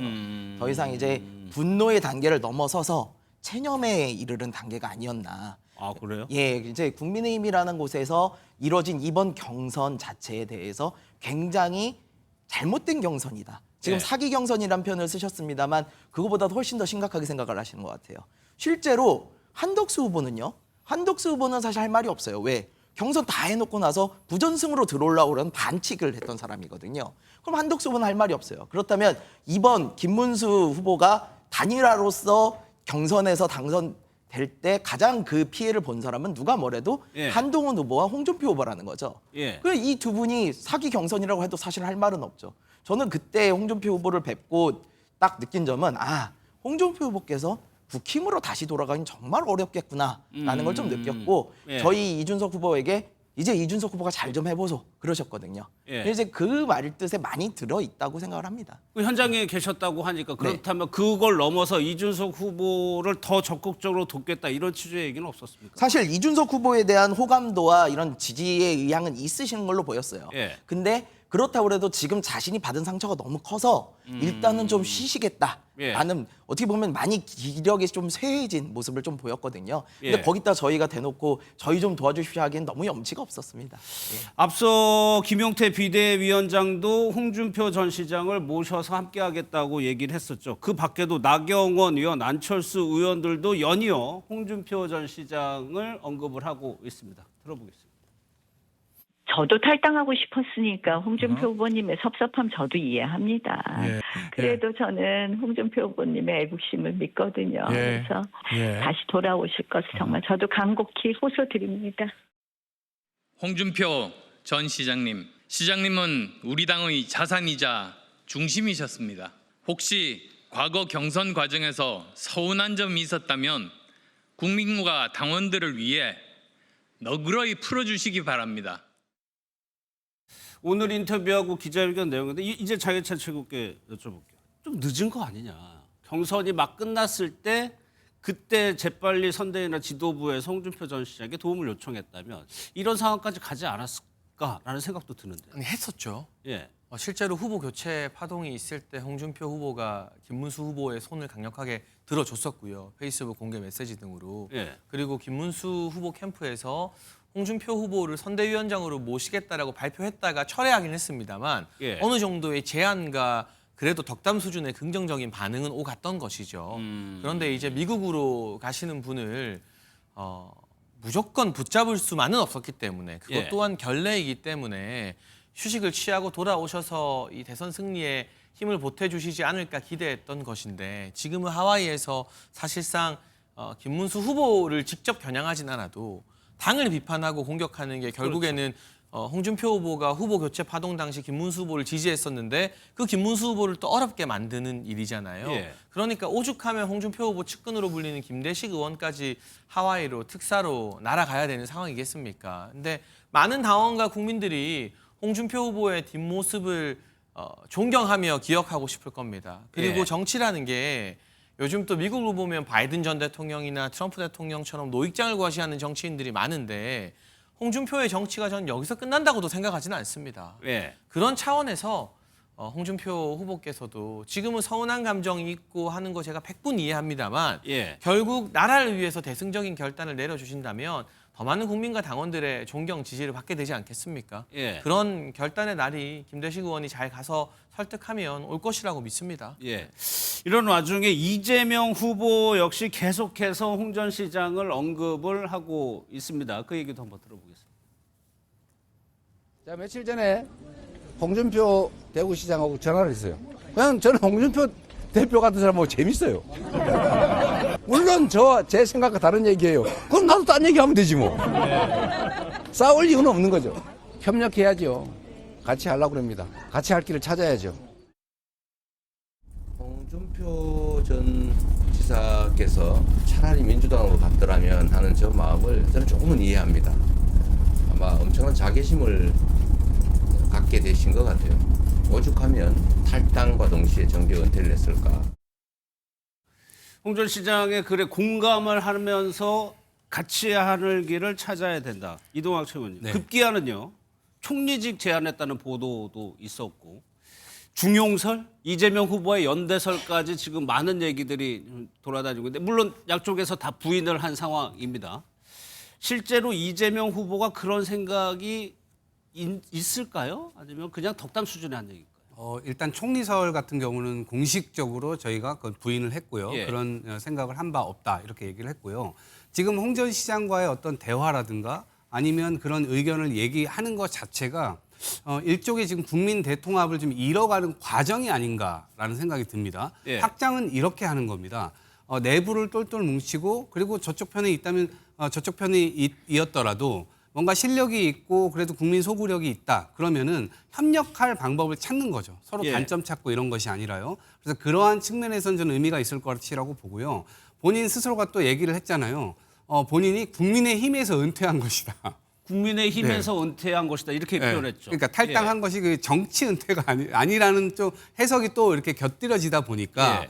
그러면은 뭔가 대선이 끝나고 다시 한국으로 돌아오시면 뭔가 민주당 혹시 그 이재명 후보가 대통령 당선된다면 앞으로 뭔가를 또 협력해서 할 수 있는 거 아닌가 이런 여지 이런 해석이 가능하도록 지금 분위기가 되고 있는 거거든요. 예. 그런 차원에서 정치는 언제든지 모든 것들이 다 열려 있기 때문에 그런 것을 한다 만다 지금 수준에서는 얘기할 건 아니죠. 그렇지만 그런 여지는 두면서 결국 국민 통합을 어떻게 이뤄가서 정치가 지금의 정치의 사법화, 사법의 정치화 이런 것들 다 걷어내고 예. 타협과 협력, 대화의 이런 것들을 어떻게 복원할 거냐. 그런 걸 놓고 볼 때 홍준표 후보의 경우는 비록 상대 진영에 있었지만 밉지 않은 캐릭터였거든요. 그래서 저희 중요한 역할을 또 해주실 수도 있는 것 아닌가 이런 기대감도 좀 불러일으켜지고요. 홍준 시장이 대선 끝나고 귀국하겠다고 얘기를 했어요. 그 만약에 이재명 후보가 승리를 한다면 홍준 시장이 만약에 같이 협력을 했을 경우 당내에서도 좀 불편한 시각이나 이런 건 없을까요? 뭐 일부에서는 또 그런 비판이나 이런 것들도 나오겠지만 일정 부분 지금 어찌됐건 이재명 후보가 지금 얘기하고 있는 것은 통합이고요. 국민 이 다수파를 좀 만들어서 대한민국을 한 단계라도 좀 올려보자. 이거를 지금 하고 있기 때문에요. 누구를 또 쳐내자 뭐 하자 이런 식의 논쟁이 흐른다면 윤석열 전 대통령이 갔던 그 길 그대로 가게 될 거거든요. 그렇기 때문에 지지층이나 이런 것들이 넓으면 넓을수록 좋은 것이고 그거를 하나씩 떼어내는 순간 바로 레임덕이 시작되는 것이 너무나 잘 알고 있기 때문에 그런 방식으로 소구되지는 않을 것이라고 봅니다. 예.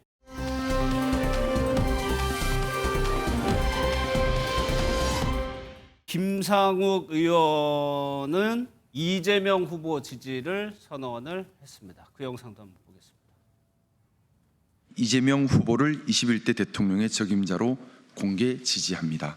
보수의 기준에 따라 평가하더라도 지금 나와 있는 후보들 중에 가장 보수다운 후보다라고 생각합니다.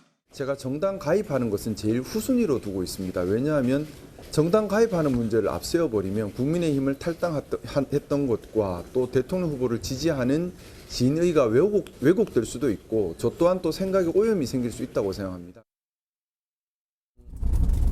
김상욱 의원이 우리 당으로 입당해서 함께 했으면 좋겠습니다. 제가 지금 전화해서 한번 얘기를 해볼까 생각해요. 기회를 만들어서 그런 합리적인 보수 인사들도 함께 했으면 좋겠습니다.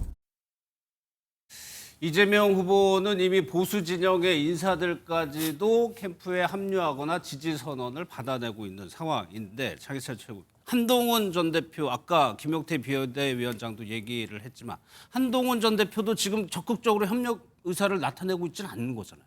그렇죠. 뭐 한동훈 전 대표 측에서는 이제 라이브 방송으로 이재명 대표를 비판하는 것이 선거 운동이다라고 하고 있지만 국민 다수가 봤을 때 함께하는 것으로 보이진 않죠. 근데 김상욱 의원이 어떻게 공천을 받았습니까? 한동훈 비대위 때 전략 공천이나 다름없는 국민 추천제로 굉장한 양지인 울산에서 국회의원이 됐거든요. 그런데 이렇게 이재명 지지 선언하는 지경까지 이르렀잖아요. 그러면 그 당시 공천권자인 한동훈 전 대표가 조금 더 막중한 책임감을 가지고 이번 선거에서 이재명 후보를 막기 위해서 앞장서 나서야 되는 것 아니냐라는 당원들의 목소리가 점점 더 분출될 수밖에 없는 것이고요. 정치인 누구나 개인의 정치적 선택을 할 수 있지만 항상 보수라는 키워드를 강조했던 김상욱 의원이 이제 와서 이재명 후보를 지지하며 가장 보수다운 후보다? 아니 중도보수 이야기했다가 민주당의 세력들이 다 들고 일어나서 민주당은 중도보수 아니다라고 했던 게 불과 한 달 전에 해프닝이었습니다. 그런데 이재명 후보에게 이제 넘어가기 위해서 명분으로 보수다운 후보다라는 칭호를 쓰는 것은 그동안 국민의힘 내부에서 소신파였던 김상욱 의원이 결국 좀 안전한 당선 가능성이 높고 의석이 많은 거대 정당 민주당으로 넘어가기 위해서 좀 낯뜨거운 아부를 한 것이 아니냐라는 오히려 역풍을 또 불러일으킬 수 있기 때문에 이게 일견 민주당의 외연 확장으로 보일 수도 있지만 이런 모습들이 어떻게 보면 지금 아직까지 결집 안 되고 있는 보수 지지층의 정서를 자극해서 보수 결집의 기폭제가 될 수도 있다고 생각합니다. 이준석 후보도 현실적인 정치 한계 좀 언급하면서 좀 아쉬움을 토로하긴 했어요. 김성현 대표는 어떻게 보셨어요? 아쉬운 정도로 말씀하셨는데요. 저는 좀 더 세게 비판하고 싶습니다. 왜냐하면은 다른 건 괜찮습니다. 앞에서 얘기하셨듯이 정치인이 자신의 길을 선택할 권리가 있어요. 그리고 국힘에 대해서 실망한 부분도 분명히 있겠죠. 하지만 지금 보면은 가장 보수다운 후보라고 했는데요. 이거는 가장 보수다운 후보가 아니라 가장 내 출세길에 도움이 되는 후보를 선택한 것이 아닌가 저는 생각을 해요. 왜냐하면 보수라는 게 뭡니까? 보수의 큰 기둥은 두 가지예요. 하나는 자유입니다. 하고 싶은 대로 다 하게 내버려 두는 것. 하지만 그 자유의 한계를 주기 위해서 우리가 법치라는 것이 있습니다. 그래서 보수는 이 두 가지를 꼭 쥐고 가야 돼요. 근데 법치를 가장 흔드는 후보가 누굽니까? 이 부분에 있어서는 사법 리스크가 지금 가장 많고 대법관을 늘리려고 하고 대법원장 불러다 청문회 하겠다고 하고 보수를 가장 법치를 짧게. 가장 흔드는 부분은 그러면 이재명 또 이동호 후보예요. 최고위원 반론 들어야 되니까 짧게 하시고. 예, 여기까지만 할게요. 그래서 이런 법치를 존중하지 않는 후보를 갖다가 보수다운 후보다라고 예. 얘기하는 건 어폐가 있다. 이렇게 생각을 합니다. 짧게. 네, 사법 리스크는 지금 인위적으로 만들어진 겁니다. 개혁신당에서 결국에는 새로운 국가로 가려고 한다면 지금 윤석열 정부에서 자행된 이러한 인위적 사법 리스크를 만들기 위한 것을 그대로 옹호한다면 나중에 검찰이 또 개혁신당을 덮친다면 어떻게 할 겁니까? 저희 민주당은 어찌됐건 사법 리스크 인위적으로 만드는 나라 이런 것들은 안 해야 되겠다. 법치가 알겠습니다. 모두에게 동등하게 평등하게 이루어지는 나라를 만들어야 되겠다. 이런 생각을 더 많이 갖고 있습니다.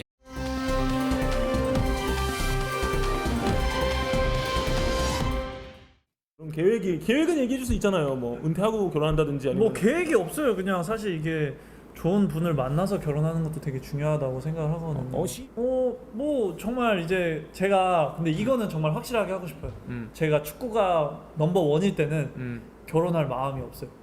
근데 지금은 뭐 저는 정말 더 축구에 집중하고 싶어요. 축구를 더 정말 집중해서 하고 제가 이제 정말 가족들, 자식들한테 집중할 수 있을 때 그럴 때 정말 집중해서 가족들이 넘버 원이 되는 그런 아빠가 되고 싶어요. 저는 워낙 애기를 좋아하니까.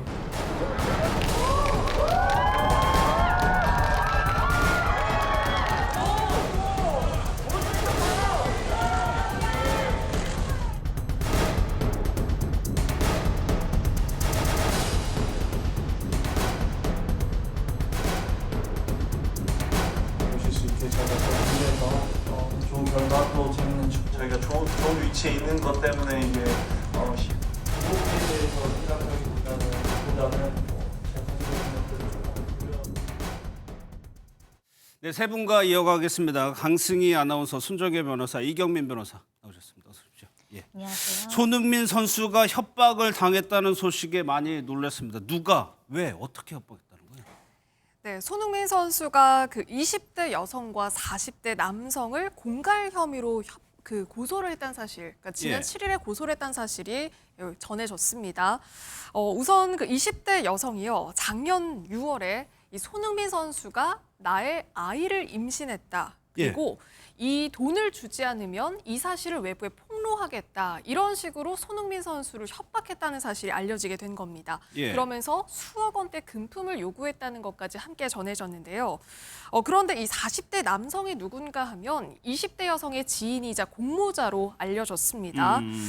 그래서 이 남성도 지난 3월부터 역시 임신 사실을 폭로하겠다. 그러면서 이 손흥민 선수 측에 수천만 원을 요구한 걸로 알려졌고요. 다만 손흥민 선수 측에서는 이 사실에 대해서, 그러니까 임신 사실에 대해서 허위다, 명백한 허위다라는 걸 지금 밝히고 있는 상황입니다. 7일에 고소를 했고 체포영장 발부된 게 12일이에요. 그럼 이들 검거가 됐나요? 네, 우선 이 사람 두 사람은 어제 체포가 됐고요. 그리고 오늘 이 주거지에 대한 압수수색이 있었습니다. 그래서 경찰이 이후에 구속영장을 청구할지, 그러니까 신청을 할지에 대해서도 지금 검토를 하고 있습니다. 근데 손정혜 변호사 협박을 당하긴 했는데 지금 공갈죄로 고소를 했거든요. 이건 어떤 의미예요? 한마디로 공갈죄는 협박을 통해서 돈을 요구하거나 재산상 이익을 요구하는 범죄이기 때문에 협박이 그치지 않고 그 협박을 빌미로 돈을 이제 뜯어내려고 했다라고 이제 보셔야 될 것 같고요. 그리고 이렇게 공갈죄가 결부되는 경우에는 정상적인 방법으로 권리 행사를 하지 않거나 또 상대방이 약점이거나 또는 약점이 아니라고 하더라도 과도한 어떤 돈을 요구하는 경우에도 성립할 수 있거든요. 특히 이렇게 유명한 사람, 사회적인 지위나 명예가 있는 사람에게 네 명예를 망가뜨리겠다라는 수단도 협박에 해당합니다. 그러다 보니까 손흥민 씨에 향해서 여러 가지 해악을 고지하겠다는 협박과 더불어서 돈을 주지 않으면 이것을 어떻게 하겠다. 이런 내용이 성립됐기 때문에 체포영장도 발부되고 구속영장도 발부되지 않았을까 합니다. 공갈 미수죄도 있나요?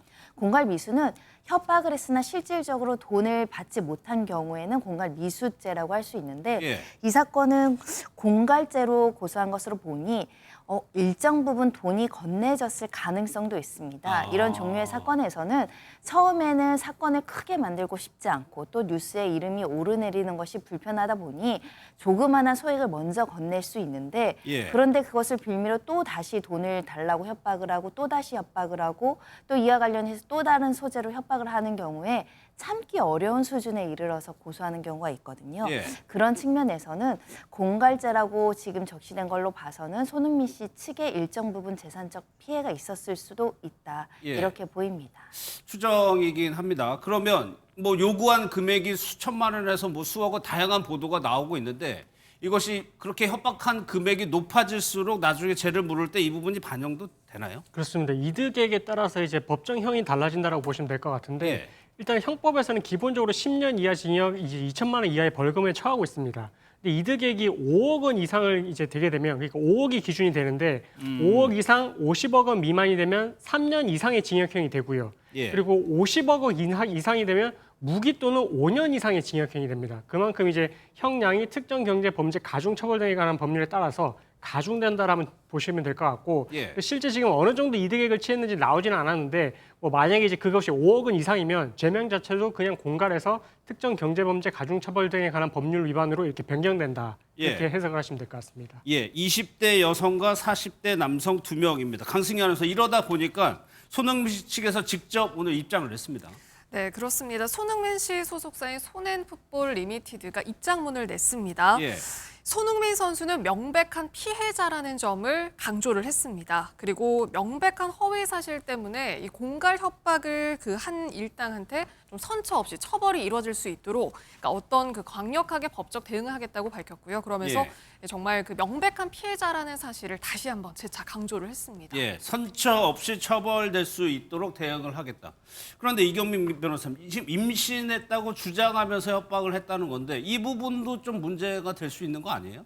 그렇습니다. 이게 만약에 SNS를 통해서 이제 뭐 게시글이 올라갔다라고 하면 이거는 뭐 추가로 이제 명예훼손도 될 수 있는 부분은 맞거든요. 예. 근데 이거를 지금 어느 정도 이제 뭐 지금 이걸 알리겠다라는 취지로 말을 했는데 그 이후에 이것을 뭐 어딘가 이제 올렸는지 아니면은 이 내용들을 손흥민 선수한테만 보내고 손흥민 선수 이외의 제3자한테 이걸 이야기를 했는지 여부에 따라서 이제 명예훼손죄로 처벌을 될 수가 있습니다. 아, 누군가한테 얘기를 했거나 어떻게 뭐 인터넷상에 올렸을 때 그렇습니다. 그래서 이제 그것이 이제 전파 가능성이라고 하는데 예. 뭐 예를 들어서 손흥민 선수의 가족에게 이런 내용들을 메시지를 보냈다라고 하면 가족은 당연히 이제 보호를 하려고 할 것이기 때문에 어디다 유포를 안 하지 않겠습니까? 그럴 가능성이 그러면 이제 명예훼손이 추가가 되지 않고요. 근데 만약에 이제 제3자인 뭐 저한테 이제 그런 내용을 보냈다. 그래서 이제 만약에 그런 부분들이 제가 만약에 유포를 할 가능성이 있다라고 할 것 같으면 그럼 이거는 이제 저한테 보낸 것만으로도 명예훼손죄가 추가가 될 수 있거든요.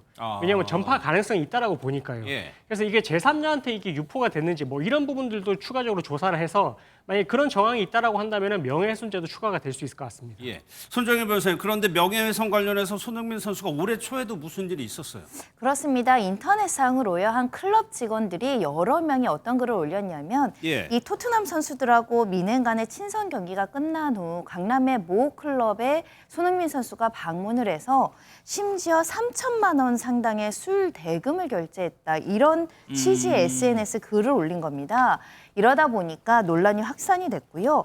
그런데 확산이 되고 나서는 나는 손흥민이 아니라 김흥민 형이다 이렇게 이야기를 했지만 손흥민 선수 측은 여러 가지를 종합했을 때 그 술값을 낸 사람이 손흥민으로 특정되는 거 아니냐. 예. 하지만 나는 클럽에 방문한 사실도 없고 결제한 사실도 없기 때문에 이것은 명백하게 허위 사실을 유포해서 이 명예훼손을 한 것이다. 이렇게 법률 대응을 했던 상황이었습니다. 예, 이경민 변호사님, 글쎄요, 뭐 손흥민 선수에게 이런 일이 자꾸 벌어지는 이유가 워낙 유명해서일까요? 왜 그렇다고 좀? 아무래도 이제 좀 공인의 지위에 있고 이제 뭔가 이제 명예의 흠집이 나면은 이런 부분들에 대해서 이제 본인이 불이익으로 돌아올 수 있다고 생각하니까 예. 뭐 이제 그런 부분들을 조금 이제 뭐 노리고 금전적으로 이렇게 접근을 한 게 아닌가라고 그런 부분이 조금 생각이 되고 지금 이제 말씀하셨던 이제 클럽 MD 사건 관련해서는 사실 어떻게 보면은 이제 그때 당시에 마침 또 미넨 선수들이 그때 당시 축구를 위해서 방한을 했었고 그런 상황이다 보니까 아무래도 이제 손흥민 선수하고 연결을 시키면은 뭔가 이제 제3자 그러니까 우리 일반인들이 봤을 때는 정말로 이제 클럽에 방문했을 수도 있겠다. 좀 이렇게 좀 뭔가 이제 영업 홍보 효과를 좀 노리고 그렇게 이제 손흥민 선수의 그런 명성을 이용을 해서 당시에 이제 영업을 무리하게 하려다가 아마 조금 역풍을 맞게 된 게 아닌가 싶고 그래서 이런 부분들은 어떻게 보면 좀 공인의 지위에 있다 보니까 좀 이런 부분들이 조금 이제 안 좋게 좀 해석이 되고 활용이 되는 그런 사례인 것 같습니다. 예, 그러니까 알려지는 것 자체가 부담스러울 수밖에 없는 위치다 보니까 그렇게 숨길 수도 있을 것 같은데 손정혜 변호사 법적 대응을 결국에는 결정을 했잖아요.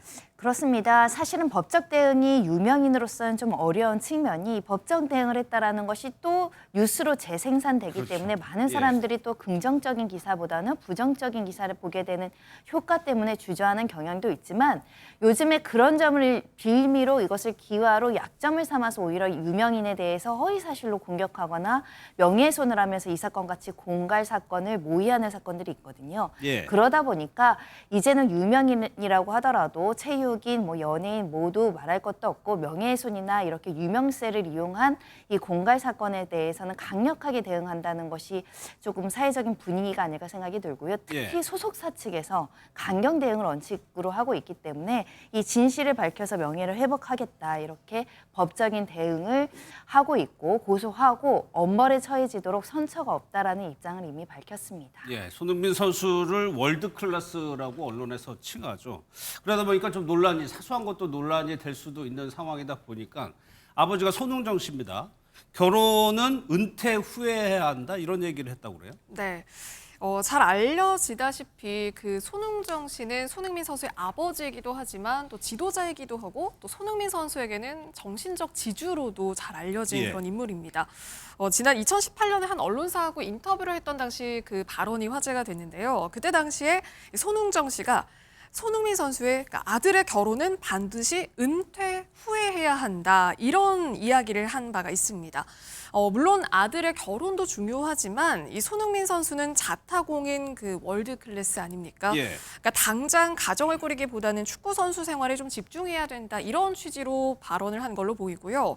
그리고 또 세계적으로 주목받는 선수다 보니까 아무래도 사생활도 큰 관심을 받게 됩니다. 그래서 혹여 이 논란거리로도 이어질 수 있기 때문에 이런 점들을 좀 의식한 걸로 보이고요. 그리고 손흥민 선수 역시 이 아버지의 의견에 동의한다 이런 이야기를 한 적이 있었습니다. 그래서 오로지 지금은 축구에만 집중하겠다 또 이런 발언을 한 적도 있습니다. 근데 이경민 변호사님, 손흥정 씨 역시 지난해 논란이 있었고 그 논란 과정에서 좀 거친 발언들이 드러나기도 했지만 당시에 기억을 해보면 여론이 나쁘지는 않았었거든요. 그렇죠. 이게 그때 당시 이제 손축구 아카데미 내에서 이제 뭐 그때 당시 학원생을 뭐 신체적, 정신적으로 학대를 했다. 뭐 이런 좀 윤리 신고 센터에 접수가 됐었는데, 근데 그러고 나서도 사실 이제 조금 약간 여론이 갈리긴 했었던 것 같습니다. 물론 이제 체벌 자체를 뭐 정당화할 수 있었던 건 아니다. 이렇게 이제 이야기를 하는데. 대신 이제 아무래도 이제 손흥민 선수를 키워낸 그런 월드 클래스 선수에 대한 훈련법이다 보니까 그런 좀 훈련을 하는 방식에 있어서 이제 조금 강하게 밀어붙이고 훈육을 하는 그런 방법에 있어서는 조금 존중이 되어야 하는 게 아닌가. 하지만 그렇다고 하더라도 체벌을 통해서 이렇게 하는 것은 조금 이제 좀 비난이 있었던 것 같고요. 아마 그런 부분을 통해서 이 손흥정 씨도 좀 뭐 시대가 좀 바뀌기도 했고 그래서 그런 부분들에 대해서 좀 살피지 못한 부분에 대해서 반성을 하고 사과를 하는 그런 메시지를 내기도 했었습니다. 그런데 강승희 아나운서, 지금 뭐 손흥민 선수가 심리적으로 조금 위축될 수도 있어 보이는데 지금 손 선수에게 굉장히 중요한 시기라면서요? 네, 맞습니다. 바로 딱 일주일 뒤거든요. 이 토트넘, 그러니까 손흥민 선수의 그 소속팀인 토트넘이 그 유로파리그 결승전을 앞두고 있습니다. 그렇기 때문에 지금 일주일밖에 남지 않은 상황이기 때문에 선수들 모두 컨디션 관리에 집중을 해야 되는 그런 시기거든요. 그리고 또 손흥민 선수도 이 우승컵을 간절히 원하고 있습니다. 그런데 사실 손흥민 선수가 지난 한 달 동안 컨디션이 썩 좋지 못했습니다. 그래서 그 발부상으로 뛰지를 못하는 그런 상황에 처하기도 했고요. 겨우 현재 복귀를 해서 이 결승전을 앞두고 있는 그런 상황에 지금 심리적으로 위축될 수 있는 이런 사건이 발생한 겁니다. 그래서 최대한 컨디션을 끌어올리는 데 굉장히 집중해야 될 타이밍인데 무엇보다도 어쨌든 이렇게 칼을 빼든 이상은 좀 신경 쓰지 말고 앞두고 있는 경기에 좀 집중하는 모습을 보여줘야 되지 않을까 싶습니다.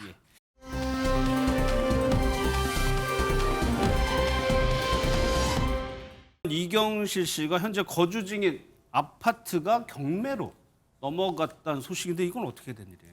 네, 오늘 오전에 전해진 소식입니다. 이 개그우먼 이경실 씨가 소유하고 또 실거주한 걸로도 알려진 아파트인데요.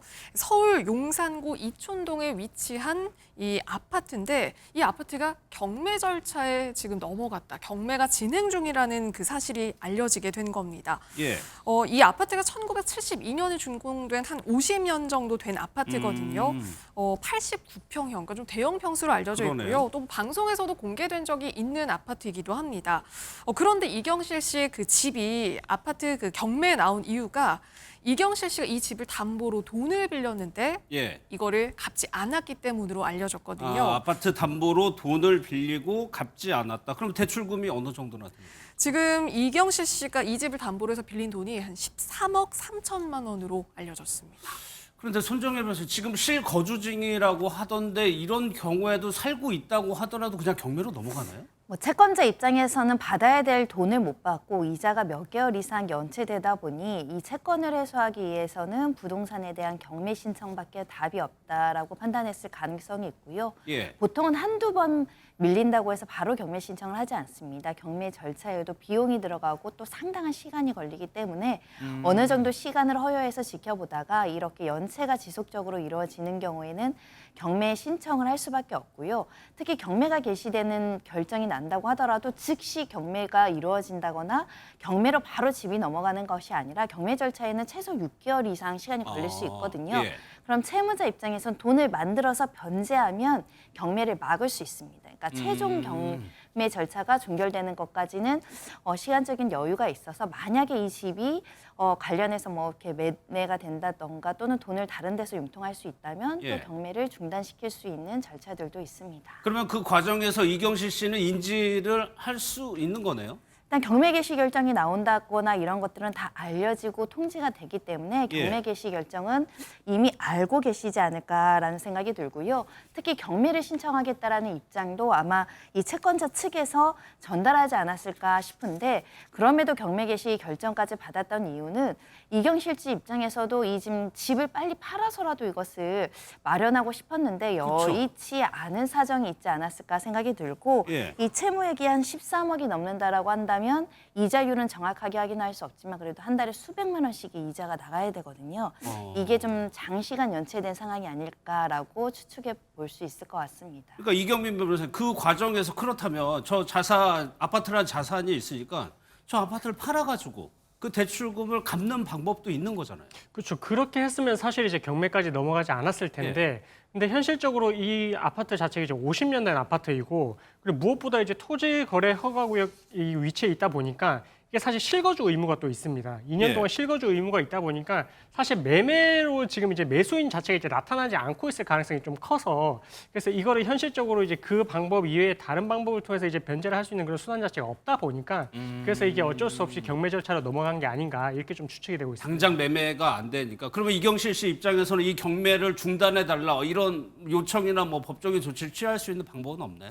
만약에 이제 채무자와 채권자 그러니까 이경실 씨가 채권자와 합의가 돼서 이 채권자가 경매 신청을 취하를 해준다면 그러면 이제 중단이 될 수가 있는데 근데 사실 채권자 입장에서는 그 자기가 못 받은 돈이 있기 때문에 이렇게 진행을 한 것이라서 그렇게 해줄 리가 좀 만무하거든요. 그래서 그런 경우라면 어쩔 수 없이 지금 이경실 씨 입장에서는 채무를 변제하는 쪽으로 가고 그다음에 이제 경매 개시 결정에 대한 이의 신청을 통해서 이 경매 절차를 취소를 하는 쪽으로 그렇게 가야 되지 않을까 싶습니다. 그러니까 이곳이 토지거래 허가구역으로 지정돼 있기도 하고 강승희 아나운서 워낙 대형 평형이다 보니까 좀 매매가 힘들어 보이기도 하고요. 네, 그러니까 말씀하신 것처럼 용산구가 그 토지거래 허가구역으로 지정이 되면서, 그러니까 사실 이게 매매가 쉽지 않았던 건 사실로 보이거든요. 그런데 사실 대형 평수입니다. 여기가 89평형으로 알려져 있고, 물론 1970년대 초에 그러니까 50년 정도의 연식이 된 아파트로는 알려져 있지만 위치가 상당히 또 이 고가로 평가되는 지역이거든요. 그러니까 한강이 보이는 또 일부 세대도 있는 그런 아파트고요. 이경실 씨는 이 아파트를 2007년에 한 14억 원 정도에 매입을 해서 지금까지 이걸 보유해온 걸로 알려져 있는데, 그러니까 이게 사실은 좀 아무래도 대형 평수기 때문에 좀 이게 매매는 쉽지 않았을 걸로 보입니다. 참 이경실 씨가 좀 여러 가지 뭐 다사다난하다 이런 표현을 쓰기도 하는데 동침에 출연했던 영상 한번 보도록 하겠습니다. 첫 번째 결혼은 11년째 제가 헤어졌거든요. 근데 지금까지 혼인신고를 안 한 상태예요. 안 하셨어요? 네네. 제 인생사를 봤을 때 여러분들이 보면 좀 시끌벅적했던 게 몇 번 있었잖아요. 재혼도 쉽게 생각한 거 아니지만 재혼하면 또 혼인신고라는 것도 저에게는 굉장히 큰일이었었어요. 재혼한 소식은 알고 있었는데 혼인신고를 안 했다는 거죠? 네. 지금 방금 보신 것처럼 인생에 시끌벅적한 일이 있었다. 예. 그러면서 과거의 가정사를 언급을 했습니다. 재혼한 지 18년, 그러니까 한 20년이 다 돼가지만 혼인신고를 안 했다는 사실을 밝힌 건데요. 그런데 그 이유가 사실 첫 남편하고의 그 이혼 과정이 또 언론에 공개가 되지 않았습니까? 그랬죠. 그때 당시 가정폭력 논란이 있었습니다. 예. 사실 이 사실이 알려지게 되면서 또 이경실 씨에 대한 가정을 둘러싼 그 배경에 대해서 대중들도 놀라긴 했지만 이경실 씨 본인은 굉장히 그 과정이 트라우마로 남았다 이런 이야기를 했거든요. 그래서 현 남편하고 재혼을 결심한 뒤에도 어떤 그 혼인신고는 생략하고 그러니까 예. 혼인신고에 대해서는 하지 않겠다라고 다짐을 했다고 하고요. 혼인신고가 쉽지 않은 큰일이었다 이렇게 얘기를 했습니다. 근데 다행히 이게 혼인신고는 어째 환명이 하는 건 아니니까 예. 남편도 이 부분을 흔쾌히 이해해줬다 이렇게 언급을 했습니다. 알겠습니다.